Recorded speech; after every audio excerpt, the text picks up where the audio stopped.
Good evening, good morning.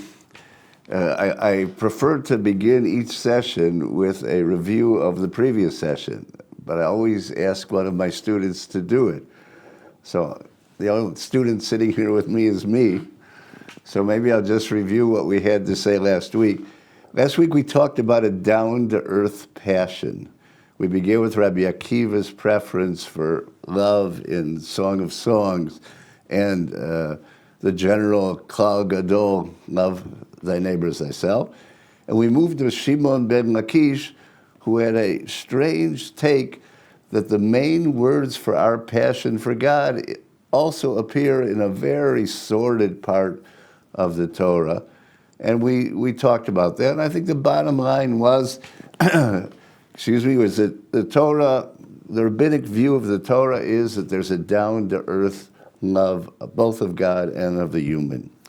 Well, today I want to take a view of speech in general, and more so Hebrew. So we'll begin with the speech, and then move to Hebrew soon. Again, we'll end up with Rabbi Akiva sooner or later. What I do want to begin, though, is not with a Jewish source, but with a philosophic source from the same period, from about the turn of the Tannaitic period, meaning around 250. I'm talking about the great philosopher of late antiquity, Plotinus. I'll read a little bit about him. He was born in the beginning of the 3rd century, right around when Judah the Patriarch was organizing the Mishnah. Now I'm going to begin with Plotinus, and then we'll see why we'll move from Plotinus to speech. Plotinus was surely one of the great philosophers of late antiquity. He spent most of his life in Rome, save a long period in Alexandria, where he and the church father Origen were said to have studied together. Plotinus' student, Porphyry, who was born in Tyre, not far from here. His Aramaic name was Malchus, and it was changed to Porphyry. He portrays his teacher, Plotinus, in a biography, which is the first in the series of Plotinus' works that Porphyry edited. Excuse me, I'm a little bit of a cold. Interestingly, the work begins with Plotinus' the biography of Plotinus by Porphyry, famous disparagement of anything that had to do with the body. The opening sentences, one of them, Plotinus seemed ashamed of being in the body. And the philosopher's objection, Plotinus, to having a physical portrait made of him, says Plotinus, is it not enough to have to carry the image in which nature has encased us, without you asking me to agree to leave behind a longer lasting image of the image? As we will see, there seems to be a parallel between this attitude to the body and Plotinus' disregard for writing, to which we now turn. This is Porphyry's description of how Plotinus wrote his works. I'm going to make it short. When Plotinus had written anything, he could never bear to go over it again. Even to read it once was much too much for him. He cared not for dividing syllables or spelling. He was wholly, and this is what I want to listen to, he was wholly concerned with thought.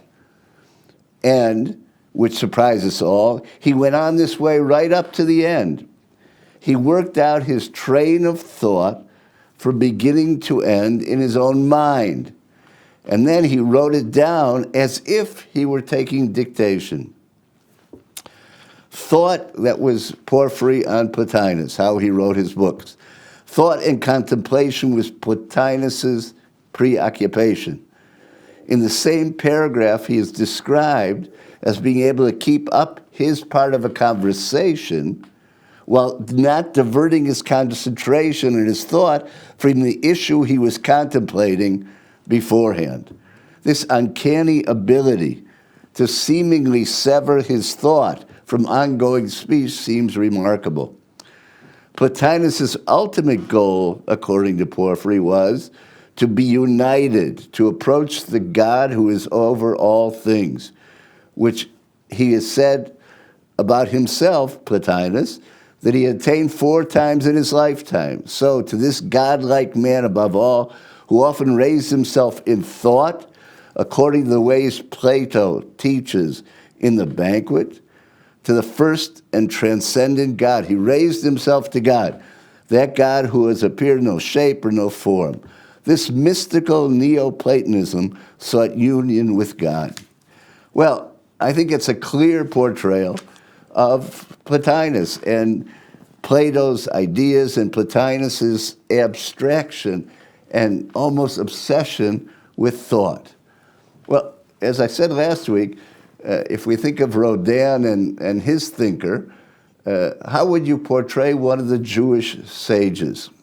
Well, as a beginning to that, I'm going to take what might have been once the first Mishnah in the whole corpus of Mishnah. Again, Mishnah was redacted by Judah the Patriarch in the Galilee around 210, probably orally. It was probably never written down. You remember it's in 6 orders, the first order being agriculture, and the first tractate in agriculture is the Mishnah Pe'ah. Now everybody's going to correct me and say, no, brachot, blessings, comes first. Well, we can talk about it another time. But I think this might have been the opening to the entire Mishnah once upon a time.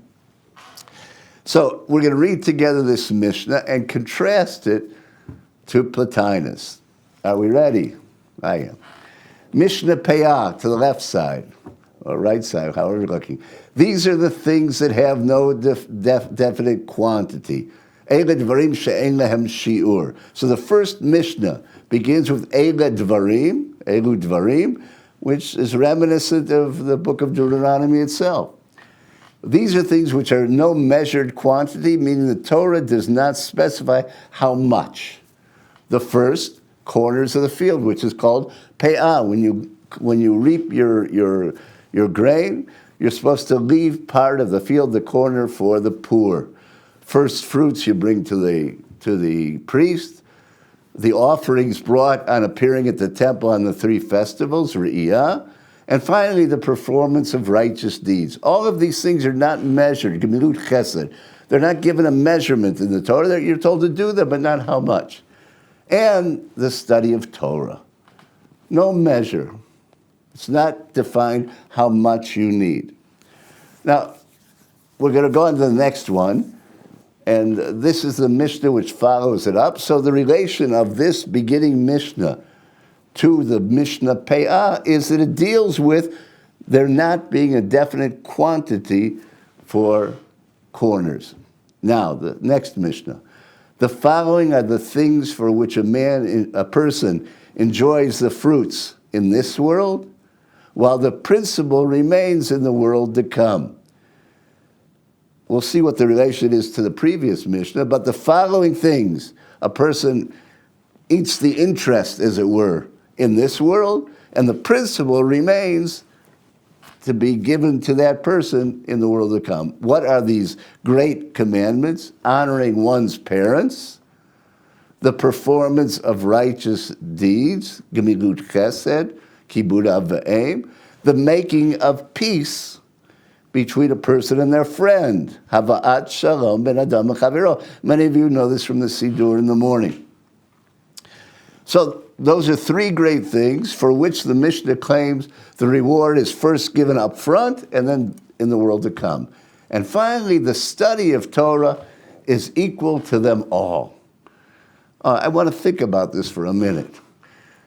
The topic of our Mishnah here, of this tractate, is Pe'ah, giving things to the poor, corners of the field. The last chapter deals in general with charity, which we'll talk about next week.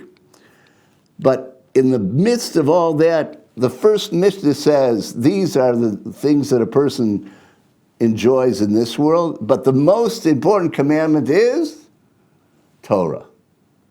Studying Torah. This in a tractate devoted to doing righteous deeds. It's one of the reasons I think this is the opening of the Mishnah itself, and it's telling, keep reading or keep talking is the thing. Now, this is interesting enough, but when we compare it to Tosefta, to the right side here, it becomes even more interesting. You remember Tosefta was a supplement to the Mishnah, edited one generation after Judah the Patriarch, around 250. It's a Tanaitic word with another generation of Tanaim, of rabbis, meaning Rabbi Judah the Patriarch, when he edited the Mishnah, he basically edited the generations prior to his own. And his own generation rarely appears. Whereas the Tosefta includes his generation, has parallels to the Mishnahs, is ordered like the Mishnah, but often has formulations different from the Mishnah, and sometimes even earlier, even though it was edited later. Well, let's read the Tosefta. These are the things that have no set amount, the Peyah, the Bikurim, Ra'ayah, charity, and learning Torah. It's the same as the Mishnah, more or less. But I'm going to skip to the next paragraph. These are the things, and I'm going to change the translation here a bit. These are the things that a person is punished for in this world, while the principle remains in the world to come. This is the negative mirror image of what we had in the second part of the first Mishnah.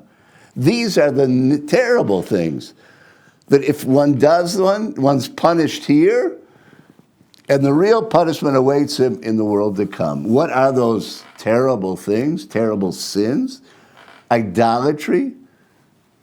And now let's rechange this translation also. Idolatry and illicit sexual relations. It's not perversion. Illicit sexual relations, basically within the family or with another person's wife. And murder. Now you know these are the big three. These are the three that the Talmud will teach us.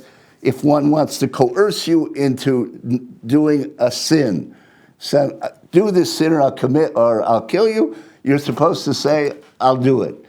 Except for these three, and even these three, according to Rabbi Ishmael, there are provisos, because we know that the rabbis in the Torah want us to live. So idolatry, illicit sexual relations, and murder are terrible sins, this we know. But look what the worst sin of all is. Lashon hara. And slander is equal to all of them. Now, come on. The Torah can be equal to all of them, I get it. But why would Lashon hara, and let's translate it not slander, let's translate it speaking badly. Speaking badly. Why would that become such a heinous crime? At this point, I stop and I ask my students for answers. But I'm not hearing answers in the meantime, so let me go on. I want to try to claim now that the one thing this teaches you, when you put it next to the Mishnah, is the basis for study of Torah is speech. Just like slander, speaking bad, is the worst thing a person can do. Talking Torah is the best thing a person can do. And for each of them, reward remains. Now, that might not sound so striking, but if you think about it now, think about the difference between walking into a yeshiva in full blast and into a library, our new national library. The essence of a library is quiet. The essence of a yeshiva room is talk, noise. There's a belief here that Torah is talk. Now, we could go on with it, but I just want to show you the next parts of the Tosefta talks about good deeds. You see it in the next paragraph? A good deed has benefit. And then it talks about bad deeds. And in the next one, a good thought combines to action. So the Tosefta basically talked about speech, merits, mitzvot, commandments done by deed, and thought. And what I want to try to claim is There's a wholly different attitude towards speech. Now, obviously, the rabbis thought, but speech is the essence of talking Torah. That was the point I was trying to make from here, and I think it works. I'll be happy to hear your questions later. If that's the case, we're going to move on a little bit to Hebrew. The verse in Psalm 33:9, for he spoke and it was, most likely, hu amar vayehi, he spoke and it was, most likely inspired the Tanaitic name, epithet for God, the one who spoke and the world was. We're going to talk about God names the rabbis invented at the end of the class today also, but a famous one is Mi she'amar v'haya ha'olam, the one who spoke and the world was created, which in turn, as those of you who pray in the morning know, was rephrased to serve as the opening blessing for the daily Psalms recitation. Baruch she'amar v'haya ha'olam. Blessed is the one who spoke and the world became. But I ask, what language was God speaking when God said, Yehi or, let there be light, and all the rest of Genesis? Now, in a wonderful essay, Milka Rubin shows that in Jewish circles, from at least the 2nd century before the Common Era, in the Book of Jubilees, the mainstream opinion was that God spoke Hebrew at creation and revelation. The Talmud does know of a dissenting opinion, but that creation might have been in Aramaic, as the Syriac fathers will think. The lingua franca of the entire region for a millennium or more was Aramaic, just like maybe English is today. In a stunning comment in the Amoraic Midrash Psikta de Rav Kahana, Rabbi Nehemiah asserts that the first word of the 10 Commandments, Anochi, was Egyptian. And most scholars today think he was right. Why Egyptian? Why would you begin the 10 Commandments in Egyptian? Accommodating the children of Israel who had learned the language of their hosts. The Mashal puts it more starkly. God spoke in the language of the captives.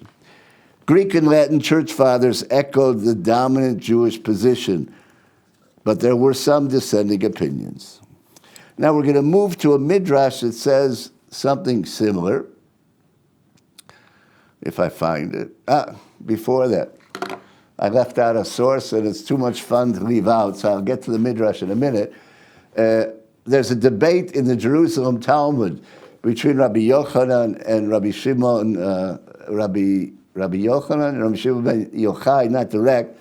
Rabbi Shimon ben Yochai says, as you see here in the Jerusalem Talmud 1:2, for example, we who are engaged in the study of Torah do not interrupt even for the recitation of the Shema. Meaning, if I'm busy with a mitzvah, study, which we now learned is the main mitzvah, I don't bother taking time out to recite Shema, which essentially is recitation of Deuteronomy.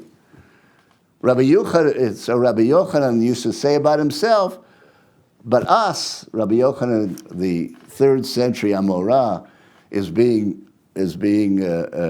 modest. He says, for we who are not engaged in the study of Torah do interrupt even for prayer. Now they bring why each one holds the opinion. I'm only interested in Rabbi Shimon ben Yochai, which is 5 lines up from the bottom at the beginning. Rabbi Shimon ben Yochai said, if I had stood at Mount Sinai at the moment the Torah was given to Israel, I would have implored the All-Merciful, Rahmana, that he should create 2 mouths for a man. One to exert oneself in Torah, and the other to do one's needs. Another supporting proof When Rabbi Shimon asks for something to do Torah with, it's his mouth. But Rabbi Shimon quickly changed his mind and said, with one mouth already the world almost cannot exist because of denunciations, dilatoria. If there were two, how much more so? So I'm glad we only have one. This was another proof that speaking Torah is the essence. Now we come back to Hebrew. There's an interesting source here in Genesis Rabbah, in the commandment to Noah to make the ark, and it says, Rabbi Isi says, in 4 places the Torah uses the language aseh lecha, make yourself. 3 of them were specified, meaning the materials were specified, but 1 not. So Noah was commanded, make yourself an ark of gopher wood. And also Joshua, make yourself flint knives from stone. In Numbers, aseh lecha shtei chatzotzrot kesef, make yourself 2 silver trumpets. Okay, make yourself a seraph. But making what became the keduzah, making the snake on the pole, it's called a seraph, but it doesn't say what to make it out of. So what did Moses do? Moses said to himself, if I make it from gold or silver, this language does not fall on this language. It's a Hebrew expression, lashon nofel al lashon, meaning the language play doesn't work. But if I make the snake of copper, nechoshet, that's probably what God meant, for this language falls on the language. A copper serpent, nechoshet. Says Rabbi Isi, from here you learn that the Torah was given in the holy language. I'll talk about holy language later. But this is the one I want to get to now. Rabbi Pinchas Rabbi Chilkiah, in the name of Rabbi Simon. I like, you've got Pinchas as a Jewish name, Rabbi Chilkiah is a good Jewish name. Simon is just like Simon, which just shows you the Greek influence on the names, even in rabbinic literature. Rabbi Simon said, just as the Torah was given in the holy language, so too the world was created in the holy language. His proof, again, from language games is, only in Hebrew does ish and isha come so close together, man and woman. Whereas in Greek and in Aramaic, you don't have that same parallel. Why so? Because only in Hebrew does the language play work. There's a similar the same kind of move is put up by a church father, Origen, we mentioned a few times in the 3rd century, trying to prove that the book of Susanna was originally written in Greek from the same kind of a proof. But be that as it may, the belief put forward here, which is the dominant belief, both the Torah and the creation were in the holy language, which is Hebrew. Now, all this goes back to Rabbi Akiva again. So if we look, and I want you to try to think, this might just be national pride. My language is the earliest. Abraham calls himself Ivri Anochi. Right? I'm a Hebrew. Right? But I think more to it than national pride. Another source which predates the discussion above and is attributed to Rabbi Akiva in the Mishnah we saw last week, Avot 3:14, says the following. You see at the bottom of your screen. Mishnah Avot, beloved of our Israel, Chavivin Yisrael, Shenikru Banim Lamakom, another rabbinic epithet for God, which I'll talk about later. They were children of God. Indeed, in Deuteronomy, it's called Banim Matem Lashem Elokechem. You are God's children. Beloved are Israel, for they were given a tool. Chavivin Yisrael, that's the third one. They were given a kli, a tool, an instrument. Now, in our printed editions, it says kli chemda, a beloved instrument. But in the manuscripts, it only has a tool. An abundant love is made known to them, since they were given the tool through which the world was created. So Rabbi Akiva's view is that it was through the Torah somehow that the world was created, and God, like any artisan, bequeaths the tools of that person's trade to the children. Generally in antiquity, people followed in the trade of their parents. And here, God's giving the children of Israel the tool with which God created the world. Sounds very mystical to me, and we'll see that it set off a large amount of mysticism. But where did all this begin? The powerful tool, of course, was the Torah. The concept here is that the words of Torah are a creative force for one who knows how to use them. Those who espouse the ideology that the Torah was given in Hebrew were most probably aware of Rabbi Akiva's statement in the Mishnah. The corollary is that the Hebrew words of the Torah have the potential to continue to create in the hands of their owners or the sages. So we're going to come to the important source I want to study with you now, but before that I have to read with you some Proverbs. The book of Proverbs is gorgeous, and in chapter 8 we have a beautiful chapter which is wisdom, chokhmah, praising herself. Now, the lost, I should tell in advance, by the 2nd century, Ben Sira and on, wisdom for Jews was identified, rabbinic Jews, but even Ben Sira, was identified as Torah. But in its time, Proverbs is talking about wisdom. What wisdom meant in its own time, it was all through the ancient Near East, and we could do a lecture on that. But what interests me here is wisdom talking about wisdom's self.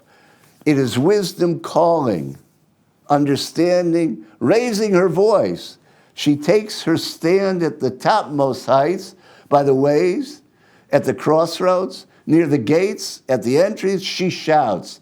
So this is wisdom standing and calling to people, come to me. Oh man, oh people, I call to you. My cry is to all mankind. Oh simple ones, learn shrewdness.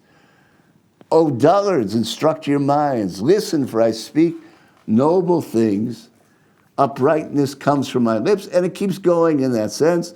You see, if we skip down a bit to the I, wisdom, live with prudence. I attain knowledge and foresight. To fear the Lord is to hate evil, and so on and so forth. It's a beautiful section worthy of lots of reading. And now I want to skip to the part we're going to need for the Midrash.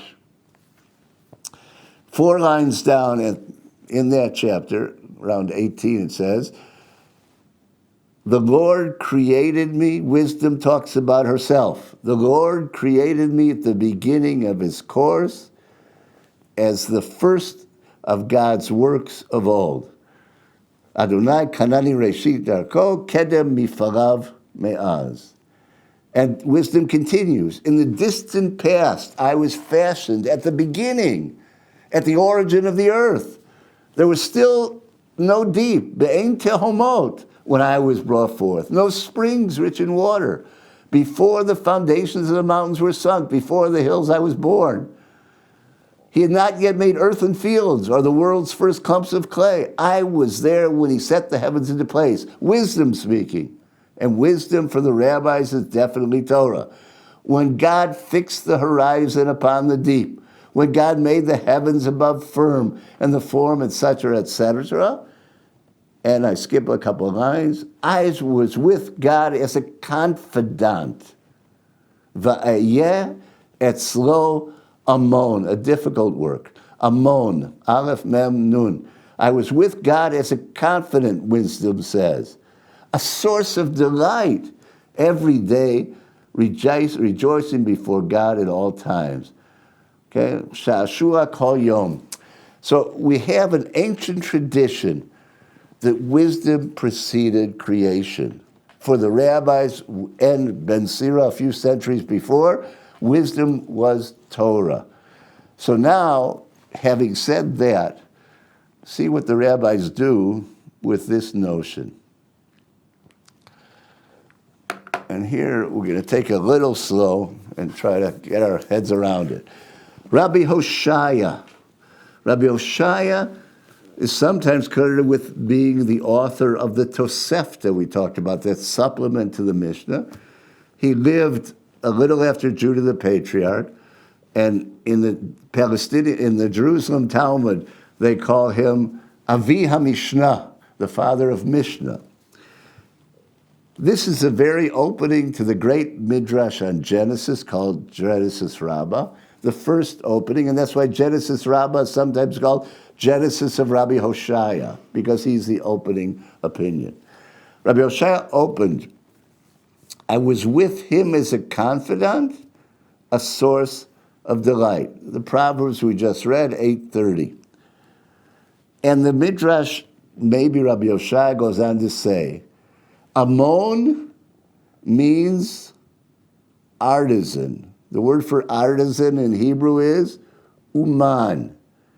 As I was with God not only as a confident Amon, but as an uman. Now comes Rabbi Hoshai. The Torah is saying, I was the artisan's tool of God. I was God's instrument. Wisdom, Torah. Now comes an interesting parable. In the way of the world, a king of flesh and blood who builds a palace does not do so from his own thought, but rather from the thought of an architect, ardichal. And the architect does not build it from the architect's own thought, but rather has parchments and codices in order to know how to make the rooms and doorways. Fine. An architect has blueprints, called here parchments, diftiraot, different kinds of skins, which are written upon. So too, that's the parable. So too, God gazed into the Torah and created the world. Well, I'm going to try to make this short, but I do want to talk about the difficulties here. In this passage of Genesis Rabbah, the comparison to a human king intends to supply the answer how the world was created. God looked into the Torah to create the world, it would seem, much as the king's architect looked into the blueprints. This comparison has been studied carefully by generations of scholars, especially in relation to a similar but different mashal parable in Philo, the great first century Alexandrian Jewish philosopher, and later in Origen, the church father we've mentioned of the 3rd century. But one of the best students of Agadah, Shmuel Yaffa Ashkenazi of the 16th century, we talked about last week, raised a number of inconsistencies in this comparison. I quote at length in my own translation of this commentator, the Yafei Toar, on our midrash we just read. How does the midrash move from craftsman, uman, to craftsman's tool? How does he derive craftsman tool from the verse uman, amon? Moreover, according to the comparison he brings, neither the craftsman nor the craftsman tool fits the Torah. But the Torah is more like the parchments. As he later says, God looked into the Torah. More difficult, says Shmuel Yaffa Ashkenazi, is that he brings b'nohag sheba'olam, the way of the world, which isn't even comparable. It makes sense that a flesh and blood king is generally not a builder, needs a craftsman other than the king. But God, the creator of all, how can one say that God needs a craftsman? Now, he brings different answers. I just want to make one point, because time is beginning to run short, and say the following. In Genesis Rabbah, the phrase, b'nohag sheba'olam, in the way of the world, or in the custom of the world, when used in comparison to God's ways, generally comes to emphasize how different God's ways are than a human king. To offer an example or two, God alone is to be praised for creation, accomplished by God alone, as opposed to a king of flesh and blood who has others to bear the burden with him. Other people who can design things only on materials that can accept it. God can even create in water. Most, if not all, of the comparisons are anonymous and not attributed directly to a sage, to a named sage. As to comparing God, the creator, a king of flesh and blood, who employs an architect, I suggest, what we just read, that it be understood as emphasizing how different God's creation was from a human king. God needed no artisan architect. God consulted, as it were, God's own plans, looking into God's Torah, the letters, and subsequently created the world. The logic of the comparison would seem to dictate that the Torah here is parallel to the parchment and is itself parchment. But a slavish one-to-one comparison won't do here. God's creation was entirely different from human creation. Remembering that Torah is equivalent to wisdom, looking into Torah might be saying that God in wisdom created the world. To summarize, from the mid-2nd century in Rabbi Akiva's Mishnaic formulation, through Rabbi Hoshaya of the 3rd century, and onto the comparison in Genesis Rabbah, the Torah, the words of Torah, were seen as instrumental in creation.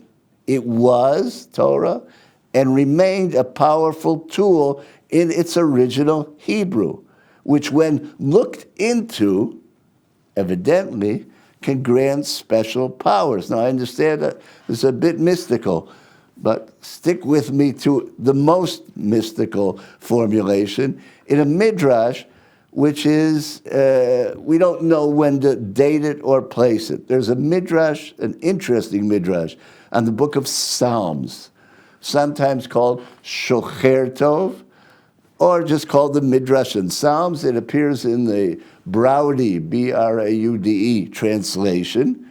And I take that translation from the following, you can join me in it here, Midrash Psalms 3:2. And I'll read with you. A psalm of David when he fled. So that's the Psalm chapter 3, excuse me. A psalm of David when he fled. They called their psalms by the name or the title and not numbered, as we have, even though they did say there was a number to the psalms, but we'll leave that aside for now. Another thing, a psalm of David, the verse in Job 28, another book of wisdom, states, man knows not the value thereof. Lo yada enosh erka. A person didn't know erka, its value, erka. And as is often in Midrash, they begin explaining another verse, a remote verse, here Job, and then bring it back to what they want to say about the verse in Psalms. Rabbi Elazar said, if the Torah had been given in order, anyone who reads it would immediately be able to create a world, revive the dead, and perform miracles. Now, I don't know the provenance of this midrash. I don't know how old it is and whether this Rabbi Elazar is the famous Rabbi Elazar ben Pedat of the 3rd and 4th centuries. But it is clearly taking the motif of the power, the potency of the words of Torah and saying, if I knew how to read it in order, I would be able to perform miracles. Therefore, the order of the Torah was hidden and revealed only before the Holy One. As it says, who is like me, let him proclaim, and so on and so forth. One more. Rabbi Yaakov Bar Acha said, why is the story of Absalom, that's chapter 3 in Psalms, why was the story of Absalom, Ramasech Avshalom, juxtaposed to the story of Gog and Magog, the chapter next to it, to teach that a wicked son is more difficult for his father than the war of Gog and Magog? Meaning the themes of these two subsequent chapters of Psalms speak to one another. A difficult son is as bad as the war and end of days.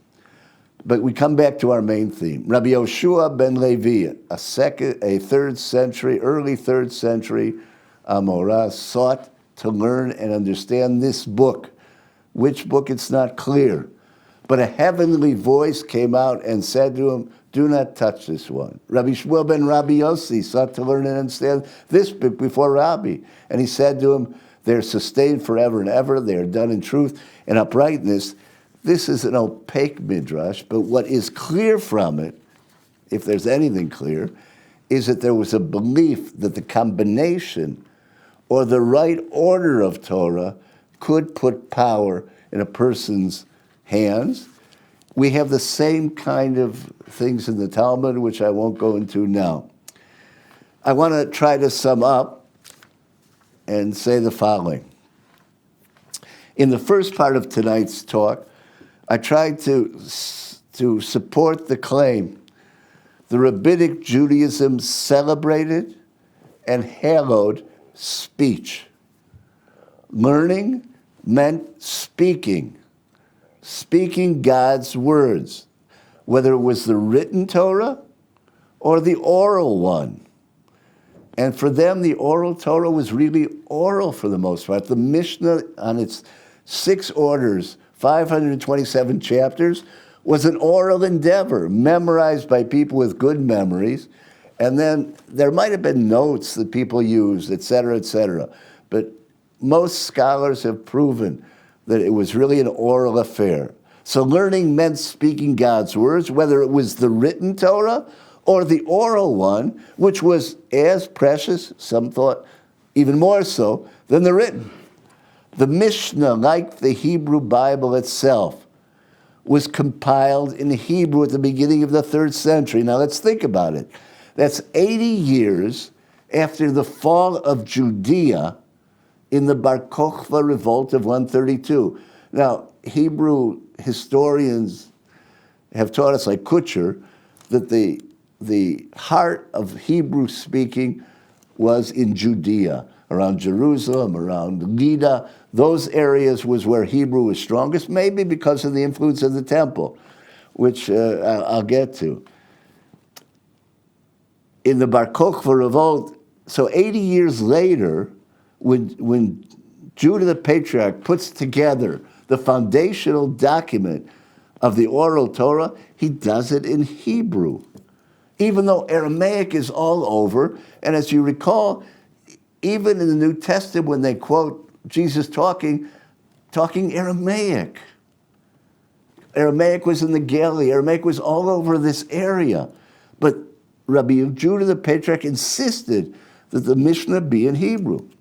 Now, the Babylonian and Jerusalem Talmuds would have had recourse to the Aramaic vernacular. Those two Talmuds integrated the Hebrew of the Mishnah and another layer of Hebrew coming after the Mishnah and Aramaic, along with Greek and Persian loanwords.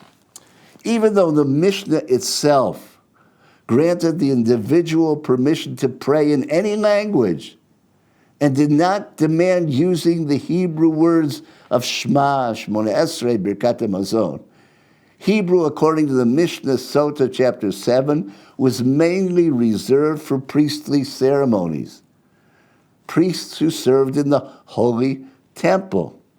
And I'm coming to the end. The phrase Lashon HaKodesh, generally translated the holy language, is already used in a Qumran fragment before the Common Era.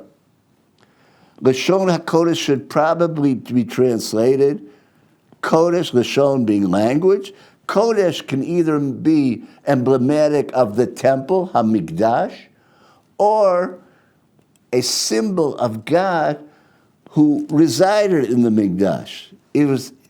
We know that HaKodesh was one of the rabbinic names for God, which later in the Amoraic times was moved into HaKadosh Baruch Hu. We all know HaKadosh Baruch Hu.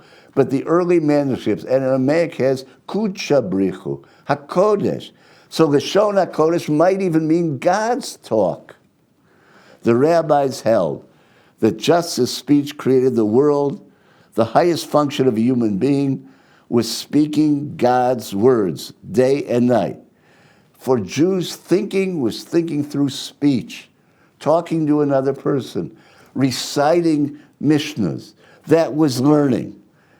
Israel was privileged, according to Rabbi Akiva, to receive God's words, the Torah, the divine instrument of creation that God bequeathed to God's children, the people of Israel.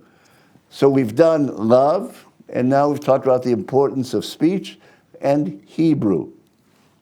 I think to this day, in the coming weeks, we'll talk about the rabbi's view of charity. That's an English word which doesn't all represent the rabbi's view of tzedakah, mainly studying the Jerusalem Talmud. And after that, we'll finish up with probably one of the sources I love most in rabbinic literature, and it's how do you glorify God? Up till now, and now we can ask for questions. Thank you. Thank you very much, Professor Hirshman. So you say that learning is speech, but not every speech is learning. These days, many people recite Tehillim. Would that count as speech also? Many people do what? Say Tehillim, for example, in these days. So the question is whether reciting is also speech or only studying Torah. Oh, I think the rabbis were in favor of reciting. And for them, it was, not every time you learn do you learn something new. Reciting God's words was important. I met my teacher once, I won't use his name, on Broadway in New York, walking at 11 o'clock at night. And I crossed over the street because I didn't want my teacher to walk by himself in New York at 11 o'clock at night. And I walk with him, and he doesn't talk to me. We get to a stoplight, and he turns and he excuses himself, and he says, I just wanted to get to the end of the chapter. And it was a real scholar kept working at there and going over and over again, so it was part of you. So any kind of recitation is as good as any other, I think. So we have a question about slander.